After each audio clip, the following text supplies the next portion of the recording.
అస్సలాము అలైకుం వరహ్మతుల్లాహి వబరకాతుహు. దువాను ఆపొద్దు, అల్లాహ్ వింటున్నాడు. ప్రియమైన సోదరులు మరియు సోదరీమణులారా, ఈరోజు ప్రపంచాన్ని చూస్తే మన హృదయం బాధతో నిండిపోతుంది. ఎక్కడ చూసినా యుద్ధాలు, అన్యాయం, భయం, ఒత్తిడి, కన్నీళ్లు కనిపిస్తున్నాయి. చాలామంది బయట నవ్వుతున్నా లోపల విరిగిపోయి జీవిస్తున్నారు. కొందరు కుటుంబ సమస్యలతో బాధపడుతున్నారు, కొందరు డిప్రెషన్తో పోరాడుతున్నారు, మరికొందరు భవిష్యత్తు గురించి భయంతో జీవిస్తున్నారు. అలాంటి ప్రతి హృదయానికి అల్లాహ్ ఖురాన్లో ఒక అందమైన సందేశం ఇచ్చాడు. నిశ్చయంగా కష్టంతో పాటు సౌలభ్యం కూడా ఉంటుంది. సూరా అల్-ఇన్షిరాహ్ 6వ ఆయత్. అల్లాహ్ కష్టం తర్వాత సౌలభ్యం ఉంటుంది అని కాదు, కష్టంతో పాటు సౌలభ్యం ఉంటుంది అని చెప్పాడు. అంటే మనం ఏడుస్తున్న ఆ క్షణాల్లో కూడా అల్లాహ్ మన కోసం ఒక మంచి మార్గాన్ని సిద్ధం చేస్తున్నాడు. ప్రియమైన వారలారా, ఈ దునియా, ఈ ప్రపంచం శాశ్వతం కాదు. మనం ఎదుర్కొంటున్న ప్రతి బాధ, ప్రతి పరీక్ష తాత్కాలికం మాత్రమే. అల్లాహ్ తనకు అత్యంత ప్రియమైన బందాలను పరీక్షిస్తాడు. ప్రవక్త ముహమ్మద్ సల్లల్లాహు అలైహి వసల్లం కూడా ఎన్నో కష్టాలు ఎదుర్కొన్నారు.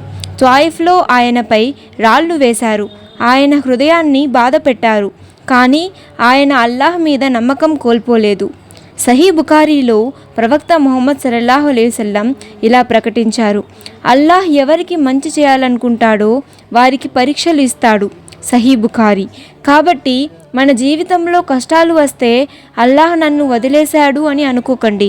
బహుశా అల్లాహ్ మిమ్మల్ని తనకు ఇంకా దగ్గర చేయాలనుకుంటున్నాడు. కానీ కొన్నిసార్లు మన దువా వెంటనే అంగీకరించబడదు. ఎందుకంటే అల్లాహ్ సరైన సమయాన్ని ఎంచుకుంటాడు. మనం చూడలేని హిక్మత్ అల్లాహ్కు తెలుసు. ఈరోజు ప్రపంచంలో చాలామంది డబ్బు కోసం, ఫేమ్ కోసం, సోషల్ మీడియా లైక్స్ కోసం పరుగెడుతున్నారు. కానీ హృదయానికి నిజమైన ప్రశాంతత మాత్రం అల్లాహ్ను స్మరించడంలోనే ఉంది. అల్లాహ్ ఖురాన్లో ఇలా సెలవిస్తున్నాడు: అల్లాహ్ స్మరణలోనే హృదయాలు ప్రశాంతత పొందుతాయి. సూరా అర్-రాద్ 28వ ఆయత్. మనకు ఎంత స్ట్రెస్ ఉన్నా, ఎంత లోన్లీనెస్ ఉన్నా, రాత్రి తహజ్జుద్లో అల్లాహ్ ముందు ఏడ్చిన హృదయం ఎప్పుడూ ఖాళీగా తిరిగి రాదు. ఎందుకంటే మన దువాలను వినే అల్లాహ్ ఉన్నాడు, మన కన్నీళ్లను చూసే అల్లాహ్ ఉన్నాడు, మన హృదయం విరిగిన శబ్దాన్ని కూడా అర్థం చేసుకునే రబ్ ఉన్నాడు. ప్రియమైన సోదరులారా, పాలస్తీనా వంటి ప్రాంతాల్లో మన సోదరులు ఎన్నో కష్టాలు అనుభవిస్తున్నారు. అమాయక పిల్లలు, తల్లులు, కుటుంబాలు బాధలో జీవిస్తున్నారు. అలాంటి సమయంలో మనం కనీసం వారి కోసం దువా చేయాలి. ఎందుకంటే ముస్లింలు ఒక శరీరం లాంటివారు. ఒక భాగానికి నొప్పి కలిగితే మొత్తం శరీరం బాధపడుతుంది. కానీ ఈ బాధల మధ్య కూడా ఒక విషయం మనం మర్చిపోకూడదు: అల్లాహ్ న్యాయం తప్పకుండా జరుగుతుంది. ఈ ప్రపంచంలో ఎవరికైనా అన్యాయం జరిగినా ఆఖిరత్లో అల్లాహ్ ప్రతి విషయానికి లెక్క తీసుకుంటాడు. కాబట్టి ఈరోజు నేను మీ అందరికీ ఒక చిన్న రిమైండర్ ఇవ్వాలనుకుంటున్నాను. నిరాశ పడకండి, నమాజ్ను వదలకండి, ఖురాన్ చదవండి, ఆపకండి, దువా చేయడం మానకండి. ఎందుకంటే అల్లాహ్ దగ్గర అసాధ్యం అనేది లేదు.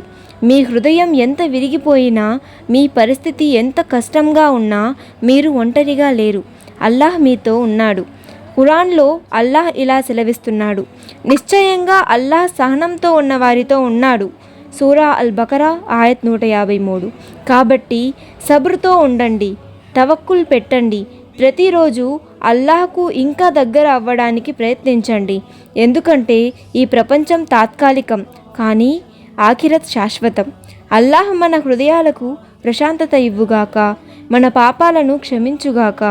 పాలస్తీనా మరియు ప్రపంచంలోని బాధపడుతున్న ప్రతి ముస్లింకు సహాయం చేయుగాక. మనందరికీ స్వచ్ఛమైన ఈమాన్ మరియు జన్నతుల్ ఫిర్దౌస్ ప్రసాదించుగాక.